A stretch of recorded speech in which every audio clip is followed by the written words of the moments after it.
Hello, and welcome to another edition of the Hitting the Hardwood podcast, your home for all the latest Minnesota Lynx and WNBA news, analysis, and coverage. Thank you for tuning into another episode. I'm your host, Mitchell Hansen, and I think I say this every time I open up a podcast, but it's hard to believe we're already at the end of the regular season. This is the final podcast of the 2024 regular season. We are here at the end of the regular season already, the 40 games. It's kind of hard to believe that's already come and gone. Especially given the Olympic break and the month-long break in between. But here we are, and it's one of the most exciting times of the year. We have the playoff picture basically set up and basically finalized, and we know who's going to be playing in the postseason. So it's an interesting time. It's a fun time. Playoff basketball is here, and it's my personal favorite time of the year. But I'm looking forward to not only watching, things come down to the wire here at the end of the regular season, as I'm recording this podcast or as you're listening to this podcast potentially, but also seeing how teams kick off the playoffs and kind of carry that momentum from the end of the regular season into the postseason. Speaking of carrying momentum, the Minnesota Lynx, which is a team that a lot of you who are listening are a fan of and are tuning in to hear about, they are playing incredible. And they have been one of the hottest teams, if not the hottest team in the WNBA since the Olympic break concluded and since play resumed. And they look like they could be a legit title contender this year. And I knew that this team, or I thought going into the year that this team would be talented, but I did not know that this team would be this good. And they're good on not only on one side of the ball, but on both sides of the ball. They're a great defensive team, which is key for this team. Their offense builds off their defense, as Cheryl Reeve always says. But it's kind of remarkable what they're able to do. And Napheesa Collier as well has been playing at an MVP level, and she's been having another phenomenal year. No pun intended. But so with that said, I'm really excited with the guests that we have this week. First-time guest. Somebody who you are all familiar with, somebody who does a great job of covering the WNBA, not only via audio platforms, but also on TV. She's a part of the ESPN crew that does a great job. You've probably seen her on, different pregame and postgame shows, WNBA specials. She's been on a lot of big broadcast teams with Holly Rowe and Brian Rucco. But I'm very excited to have LaChina Robinson from ESPN joining me on the podcast this week and talking about the WNBA, talking a little bit about the Lynx, and also just kind of talking about everything in between. And just kind of covering the WNBA and her work at ESPN, which is phenomenal, like I mentioned. So without further ado, let's jump right into the podcast with LaChina Robinson. LaChina Robinson, how are you doing? I'm doing well, Mitchell. Thank you so much for having me. Yes, absolutely. It's been something. So I've been doing this podcast for, I think it's been almost 2 full seasons now. And you've been somebody on my list ever since I started. So I'm glad that 2 seasons later we're finally able to make things work and find a time to sit down and chat some WNBA. So I appreciate your time. Same. And thank you for this platform and everything you do for game coverage. You've been someone whose name has come across my Twitter quite a bit over the last few years. And especially when it comes to Minnesota Lynx, you being one of the voices that really kind of keeps me up to speed on what's happening. So thank you for all that you do. Well, that's great. Well, thank you. I appreciate that. That's very kind of you. The nice thing about the Minneapolis area is there are some great writers, reporters, and just people here as well. So it's fun to be a part of, and it's fun to not only cover the Lynx but the WNBA too, and be able to kind of expand that. It's a lot of fun. As you know, you cover the WNBA on a regular basis, so you well know that. But I appreciate that. I guess I just kind of wanted to talk.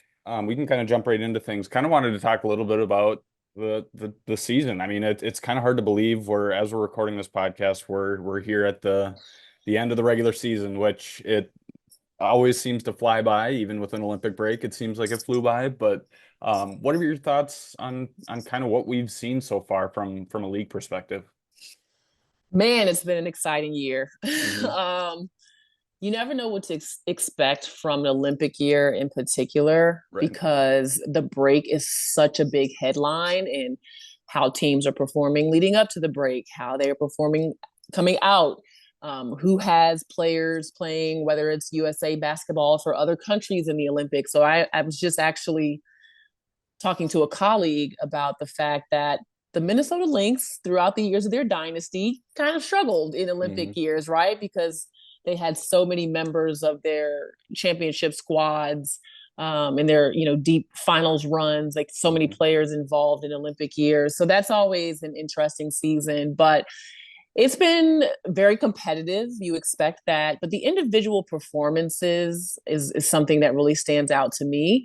Obviously, headlined by Asia Wilson, who I did not expect her to have one of the best Oh seasons my in gosh. history. Yeah. I knew she was going to have a great season because she's been so motivated by that fourth place vote, but did not know we would be witnessing what we're witnessing right now.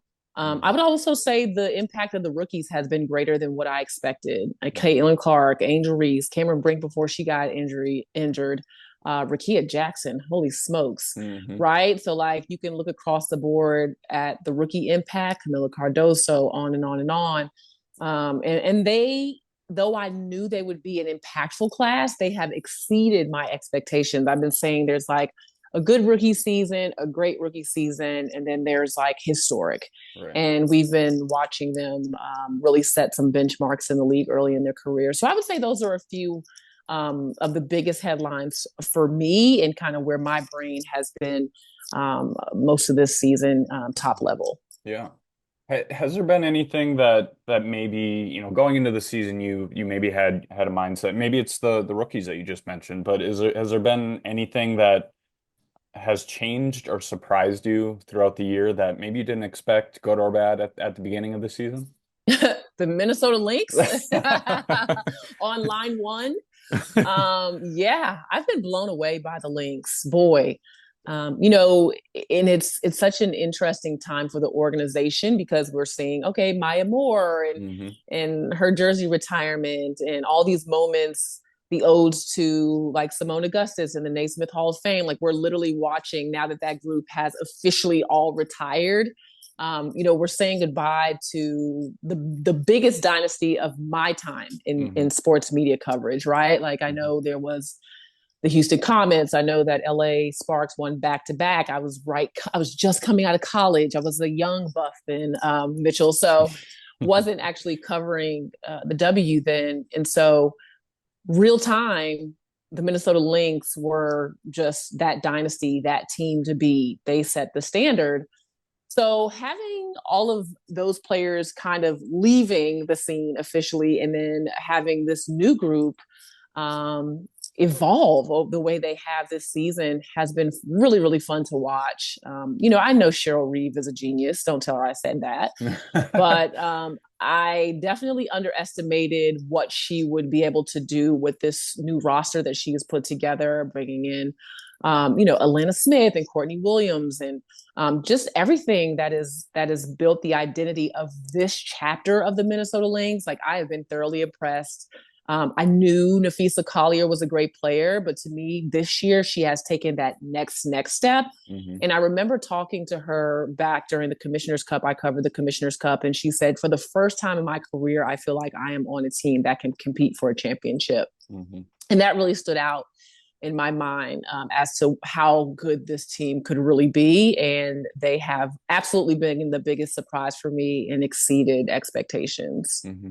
I would agree. And kind of going back to the Nafisa Collier thing, I remember I believe it was before last season, so before the 2023 season, and during training camp. This was after Sylvia Fowles had retired, and we were talking to her about her expectations for the season, and she even mentioned, and you can see it with every move that took place then and since, that the Lynx are focusing on Nafisa Collier, and she is centered around that team, and Mm-hmm. every move that they're making is centered around her and with her in mind. And she said basically like that's the first time that's happened to her since college, which everybody who knows Nafisa Collier knows she was pretty dang good in college, or she was part of some Right. good teams. But so I think that's not saying that it was a bad personnel fit with the other players, but there was just kind of a mix of old and new, and I think that it was kind of a good flip of the switch kind of restart or kind of take a step back and restart. And man, she just continues to just impress. It's unbelievable. Speaking of Napheesa, do you think now she's kind of been in that that MVP conversation the last couple of years. Do you think that she has, and A'ja Wilson, she's going to win it this year, but do you think Napheesa Collier has what it takes to potentially be that player in, the coming years? Oh, no doubt. I Hmm. mean, minus A'ja Wilson having an otherworldly Right. season, you know, I think Asia is going to be unanimous, but any Hmm. other year where the gap is not this large, Napheesa would be right there. Yeah. And she will get some votes. You know, the way the voting works, Hmm. it's five slots. And so I think she'll definitely be a first team, no brainer. But she has what it takes plus some. I have just been super impressed. I think she got overshadowed quite a bit in some of her UConn years. Hmm. I'm pretty sure she was overlapping with Brianna Stewart a little bit, at least Hmm. early on. But I don't know that we have ever seen her featured as much as we are now, where it's Right. very clear that Cheryl Reeve is saying, okay, this is our player. We're playing through her. And she's more confident than Hmm. she's ever been. I had the opportunity to obviously go and cover the Olympics in Paris, and her evolution throughout the Olympic Games was probably one of my favorite storylines. Hmm. Um, After the first couple games, she and I had a conversation, and she admitted that the physicality was whooping her butt. She said playing at the three spot, which is different. Cheryl obviously rolling the dice a little bit there because that is not her natural position. At least in my eyes, I think she is much more effective at the four, but Yeah. leaving the Olympics, I felt much better about her at the three. Mhm. But knowing the challenge that she had, the determination, the work ethic, how she got better game after game, how she adapted to the physicality. She was instrumental. Even though the United States, I say, struggled quite a bit Hmm. overall in terms of just figuring out personnel, et cetera. Napheesa was a bright spot in how she grew. And so coming off of that back to the WNBA, she looked even better than she did in the first half. Yeah. And I think it was because she realized that she had conquered that challenge of Hmm. playing the small forward and did it effectively on both ends of the floor. I thought she was awesome. Hmm. I've never actually been around, a player of her caliber, star level that is so calm and cool, and that like, she could hit a. I remember there was a game last season in 2023. She hit a kind of a step back or fadeaway jumper game winner against Seattle. And she Mm-hmm. said the game before that if she was going to hit a game-winning shot, that's the shot she would hit. In the next game, she did that in Seattle. I remember after the game, it was she acted like she just, had 10 points and had just an okay game. Like she Mm-hmm. acted like nothing happened. And Yeah. and that's her. I mean, she can obviously, she shows emotion. She can be vocal and stuff on the court, but as anybody can, but she's just so calm, cool, and collected. It's unbelievable. She makes it look easy. She does. She really does. And I continue to remind people that she's only 6'1", because to me that's Hmm. one of her most outstanding qualities, that she plays bigger than her size on Hmm. paper. I mean, boy, she is so long and just affects and impacts the game in so many ways. And I feel like coupled with Alana Smith, I mean, that's a defensive nightmare for any Right. 4 or 5 in this league. Hmm. They may not have the size of like a 6'7". Some of the teams can put out a 6'9" Brittany Griner, et cetera, et cetera. But boy, are they scrappy and just so bought into the defensive scheme. It's kind of scary to watch, especially coming off of that New York win. Are you a fantasy sports fan looking for something different? Welcome to Fantasy Sports Evo, a completely new way to play daily fantasy sports. This is not just your average DFS app. With Evo, you pick teams, not players, to build your lineup. You heard that right, teams. Their team-based platform brings fantasy sports to a whole new level. Casual sports fans will like their simplified platform, and diehard fantasy players will enjoy playing in addition to their current platform of choice. Evo is for everybody. Evo is largely managed by a group of women who had previously found traditional fantasy sports too time consuming. With Evo's streamlined approach, DFS is more accessible to everyone. Fantasy Sports Evo is licensed and available in 28 states and Canada. Download the app today and use the promo code LYNX, L-Y-N-X, to receive a 100% deposit match plus $10 payable credit. Fantasy Sports Evo is the next evolution of fantasy sports. Give it a try today. Must be a legal gambling age located where Evo is available. Please play responsibly. Gambling problem? Call 1-800-GAMBLER.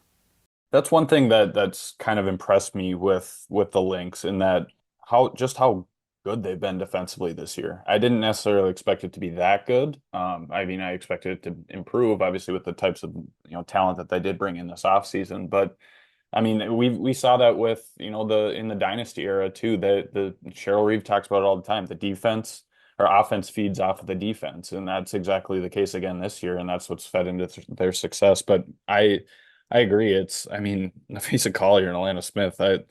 Although people see those names on paper and might not be like, oh, they're dominating defensive presence in the post, but you get them on the court and they're very tough to play against. Yeah, and I would argue that that's a mark of a lot of the successful Cheryl Reeve teams that I've been around, is that the offense leads, right? This team is probably still number one in assists. I'm not looking at numbers now, but the three-point shooting's been outstanding. Like, watching them execute offensively and how unselfish they are is just so fun. But Cheryl Reeve's teams have always been extremely well prepared from a scouting standpoint. Like, they may not out-jump you, out-athlete you, may not be the fastest, but they're going to know your tendencies. They're going to stick to the scout. They're going to buy into the defensive identity. And that goes back to, again, those dynasty years with the Lynx, and that a couple of those players would blow you away defensively, but a couple won't. I won't get specific, but it was more of the collective that, those teams were actually really, really good on defense, though the offense was often the headlines. Yeah.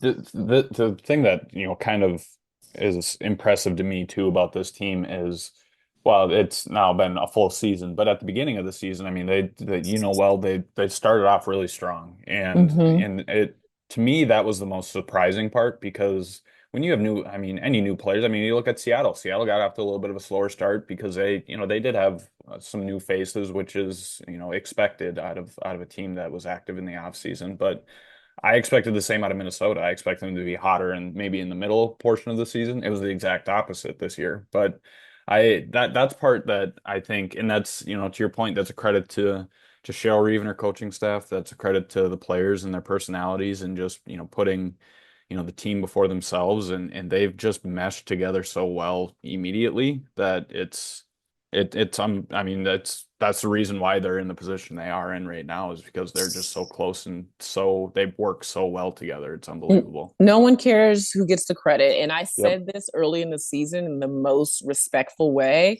I said Minnesota is one of the most low maintenance teams I've ever seen. Yeah. Like, no one's fighting for spotlight, and nothing against other teams. And every other team isn't like this, but you see it on teams that are really talented, where they're concerned about the number of shots, or it's, who's the headliner. Then it's, this leadership style versus this leadership style. And everyone on this team seems to fall in line. Cheryl, at least from the outside looking in, isn't having to coach effort. The basketball IQ seems incredibly high collectively. So there's so many things working in their favor. Yeah, absolutely.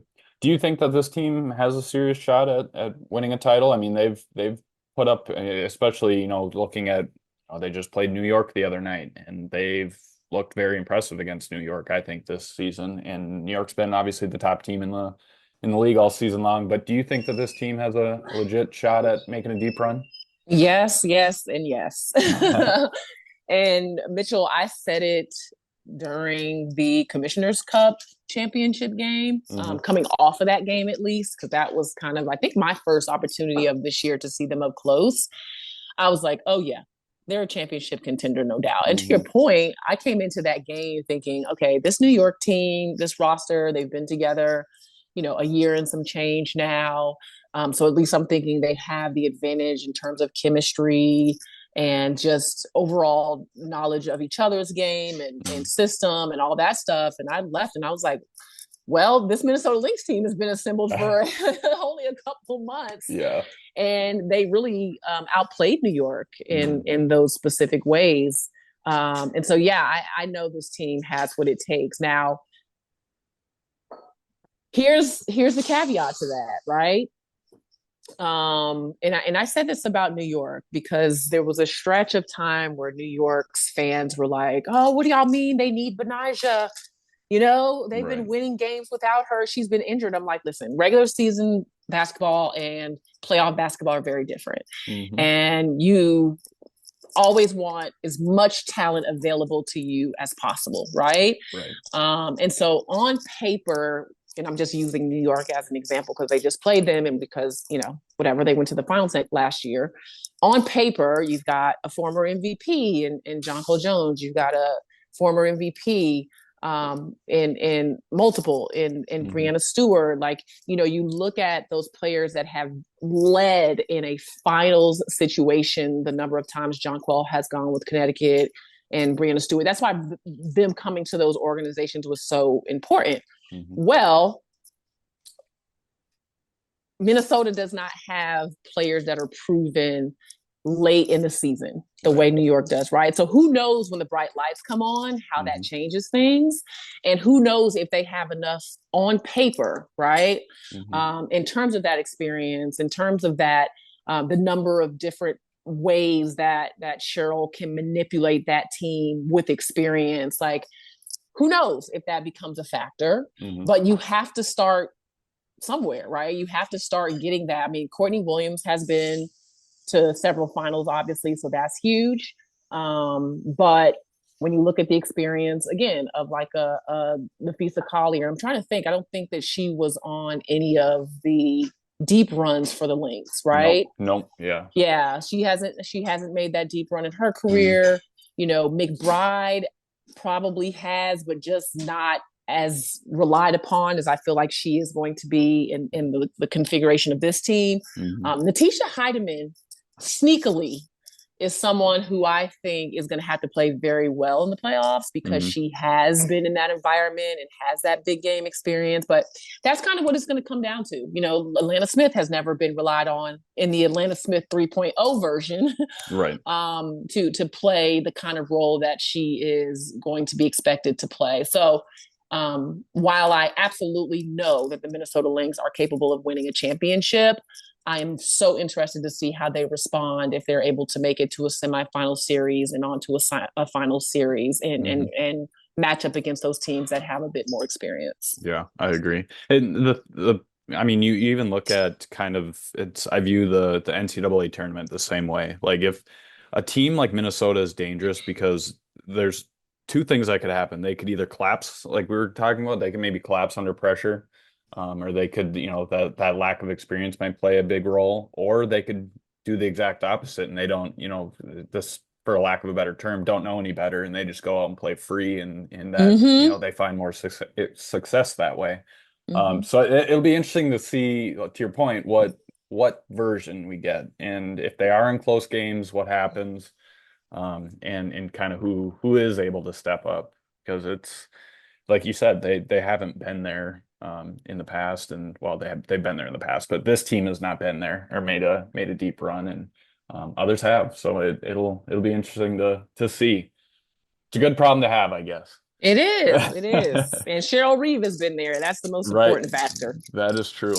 What just kind of talking a little bit about the playoff field. Obviously we, as some people are listening to this podcast, with a couple games left in the regular season or the final week of the regular season, we have one spot left up for grabs between Washington, Chicago, and Atlanta for the eighth seed. Um, with that in mind, in knowing the top, seven seeds, what do you think of that playoff group? And do you think, if we kind of talked a little bit about the kind of the transparency or the talent spread throughout the league this year.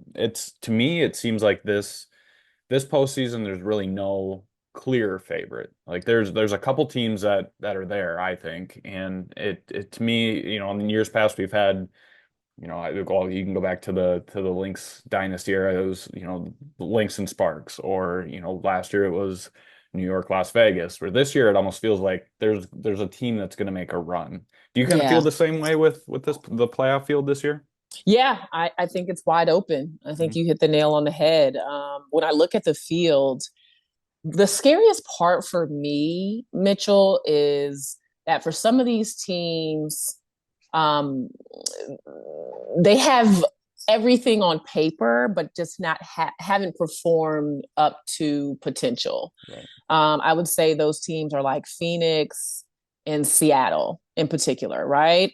Vegas had their stretch absolutely where they weren't performing up to standard, but I feel Mhm. like as of late they've started to kind of come out of that fog a little bit. But that makes for a scary playoff run when you look at Phoenix's roster in particular, having two Finals MVPs. Brittany Griner, who's always a challenge, Natasha Cloud, who has run a championship team before. That team is very interesting to me because if they come together at the right time, they could upset someone, right? Mhm. Like I think they could absolutely, they are a dangerous 7 seed because in my opinion, to start the year, I was thinking they could be a top 4 seed. I just don't Mhm. think they've played up to their potential. Seattle, very much the same. They're 6-4 in their last 10. There's been some games where just are baffling to me that they haven't been able to string together wins.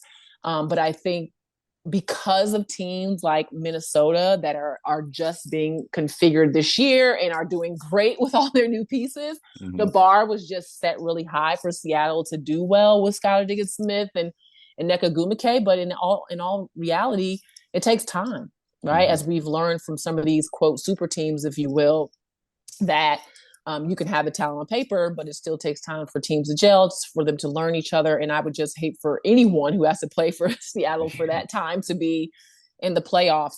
So I think that kind of stands out to me about the field. I think the teams you don't want to play right now absolutely are Minnesota, Vegas, and in Indiana. Mhm. I would put New York in there, but I'll be honest with you, I feel a little bit shaken with the way they performed against Minnesota recently. Um, I have my concerns about New York. Mhm. But you can't deny the fact that they're 31-7 and at the top of the standings. But I think the three teams that I just spoke of in Vegas and Indy and Minnesota are just trending in the right direction at the right time. Mhm. And also have some X factors that are really hard to overcome in a playoff series. For Indiana, it's their pace. Caitlin Clark and Kelsey Mitchell are playing at a very high level in their backcourt, along with Leah Boston, who's hit her stride, and Lexi Hull. I also think that, obviously Las Vegas, we know what they present. They're starting to play well, and Asia Wilson is that factor to me of like, what are you going to do about her, right? Mhm. Like, Right. if you can figure that out, no one's been able to figure that out. If you can figure that out, you give yourself a shot, but it hasn't happened. And then Minnesota, just again, style of play, but more just the way they play collectively on the offensive end, with how they share the ball and how they can really light you up from the outside. In addition to their defense, which, as we talked about, is underrated. So those are the teams that scare me the most. So I Mhm. guess those are the kind of the two groups when you look at that top 7 right now, and where I am thinking about them big picture. Mhm. Yeah, absolutely. When it comes to the postseason, for you personally, what is this your favorite time of the year? Or I guess what excites you most about playoff basketball in the postseason? The new format, Yeah. right? That no one gets to rest. Yep. I like that too. That we actually get a series in the first round, Hmm. right? I know everyone's not happy about the 2-1 format because it obviously gives an advantage to the higher seeds, but they should have an advantage, right? Would I like to Hmm. go 5? Sure. But I am glad that we have actual series and that everyone's starting off playing. I absolutely love this time of year Hmm. because I am a big fan of, as an analyst, of course, of just coaching adjustments in game to game, series to series. Hmm. We just get a longer look at the strategy aspect of basketball from these coaches. And we've seen that a little bit this year with teams that have played back to back, series. But I just really obviously love the intensity of the playoffs. I think this year could be just like insane in terms of the number of upsets we could see. I expect every series to go the length, but that's Mm-hmm. just me wanting more playoff basketball. So if we go all three in the first and 5-5, I will be happy. But yeah, I absolutely love this time of year. And I think the stage has been set for some really impressive individual performances in terms of record breaking team records. I mean, we could see some numbers just go out the door in terms of the performances that we could see in the postseason. Mm-hmm. Yeah, I agree. You talked about the analyst side of things, I guess I guess what is your specific role that you're going to have for the postseason? Is it going to be, in game like we've seen, like courtside? Is it pre-post game? I guess what's your role going to be for 2024? Yeah, so I'll be doing a little bit of both. Okay. Primarily, I will be hosting Countdown. Okay. So we'll have Which is Countdown. outstanding, by the way. Oh, thank you. We're working on it, Mitchell. I'll tell Yeah. you, it's our second full season of Countdown, and people don't realize, like, you think you just jump on television and you talk Right. about basketball, but you want a show to have some flow. You want there to be some familiar segments. You want to have Hmm. an identity, and so we're still working on it. But I just am happy that we have programming that supports our games, I right? Because we agree. didn't have this 3, 4, 5 years ago, but we Yep. will have a countdown show for every day that we have playoffs. Okay. And I will be primarily in studio, but there'll be, I think, 3 Sundays, possibly 4 or 2, possibly 3, where I'll be an analyst. So I'll start off the first day of playoffs as an analyst. So I'll be courtside. And then that second Sunday, I'll be an analyst. And then it's TBD from Sure. there, depending on how long series go. But I'll primarily be in studio, and we'll be in Connecticut, and we'll be hitting the road for the finals. Sure. Okay. The beauty of the playoffs, you don't really ever know where you're going. You just know you're going to be You're doing something going. and going somewhere. Yeah. How about you? Will you be I'll be down covering? at some Lynx games, Okay. during the playoffs, and whichever round they make it to, or however far they go, I'll try and get down there as much as I can. I live about 45 minutes outside of the Twin Cities, so it's a little bit of a commute for me, but Okay. it's something that is, as my schedule allows, I'll definitely be down there. But regardless, I'll be covering as much as I can, not only the Lynx, but the WNBA as well. So it's what my personal favorite time of the year. It's the best time of the year is playoff basketball, and it's exciting time, that's for sure. Yeah. But Yeah, absolutely. I'm looking forward to it. well, China, I really appreciate you jumping on and joining. I look forward well, I have enjoyed your coverage and following along, but I look forward to more of it here in the playoffs, and hopefully we'll chat again soon, and maybe if all the schedules align and you end up in Minnesota, we'll have to connect when we're down there. I would love to, Mitchell. Thank you so much for having me. Thank you once again to LaChina for joining the podcast this week. As I mentioned before the podcast recording, I was very excited and looking forward to getting her on the podcast. I've been trying to do so for a little while, and I'm glad it worked out for both of our schedules and both of her taking her time. I appreciate her taking the time out of her schedule, which is very busy, especially now that we're getting down to the end of the regular season and entering the postseason. But very appreciative to LaChina for taking some time and providing her thoughts, her insight, and her knowledge about the WNBA and women's basketball in general. She does, like I mentioned, she does a great job covering this league and women's basketball in general. I also want to give a shout out to Jeremy Rushing, who does a great job on the back end of Hitting Hardwood team of producing this podcast, bringing it to you every other week, and he does a great job in making me sound less like a crazy person by the podcast. So I appreciate you, Jeremy, in all of your magic and your work to make me not sound like a crazy person, which is kind of hard to do, honestly. But appreciate you, Jeremy, and everything that you do for Hitting the Hardwood.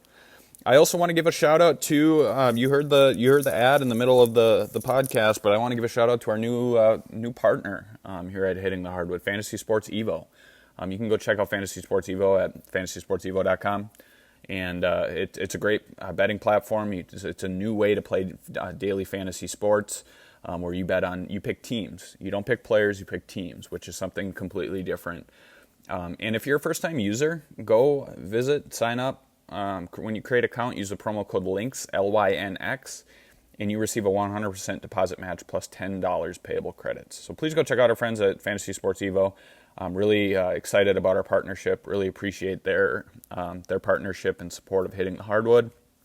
And they're big WNBA fans at Fantasy Sports Evo, so I really do appreciate them jumping on board and joining the Hitting the Hardwood family. So if you know anybody else that is interested, send us an email. You can email us at hittingthehardwood@gmail.com. We can chat. We can talk about different things and see how we can partner and work together. And I want to, off of that, I want to give a shout out to our two existing partners who have been phenomenal since day one, Better Edge and Homage. Better Edge is a betting platform as well. That is one of my favorite platforms to use, and I use it regularly. The guys at Better Edge are phenomenal. Love working with Greg at Better Edge. Go visit betteredge.com, BETTOR edge.com. If you visit betteredge.com/links, use the promo code LINKS, the same as what I just mentioned with Fantasy Sports Evo. The promo code LINKS, LYNX, you get a free $20 in free play. So go check them out, and also go check out Homage, HOMAGE.com. Get your vintage clothing gear, modern clothing gear, anything from T-shirts to hoodies for WNBA teams past and present. They do a lot of great stuff, and they're always running specials. So go check them out at homage.com. All right. Well, we're like I mentioned, we're at the end of the regular season. We're here at the postseason. I'm really excited personally to see not only what the Minnesota Lynx are able to do in the postseason, but also what happens in the postseason. I think this playoffs, and obviously New York has been dominant all season long, but this playoff seems like it could be one that's very interesting. We could see some upsets. So I honestly, I really don't know what to expect, and I'm interested to see what happens in the first couple rounds and in what we set up to, or what ends up setting up in the final four teams and who we end up seeing in the WNBA finals. So one of the best times of the year. The coverage is going to continue here at Hitting the Hardwood. You can follow me on Twitter at M_Hansen13. That's HANSEN, the right way. No, I'm just kidding. But you can follow me. I'll have content at the various platforms that I provide content at, both written form and with this podcast in audio form. So please go check all that out. And if you want some exclusive information and news, you can do so by checking out our Patreon page, patreon.com/hittingthehardwood. So with that said, I hope you enjoy the rest of the regular season. I hope you enjoy the postseason, and we will talk to you soon. Thanks for listening.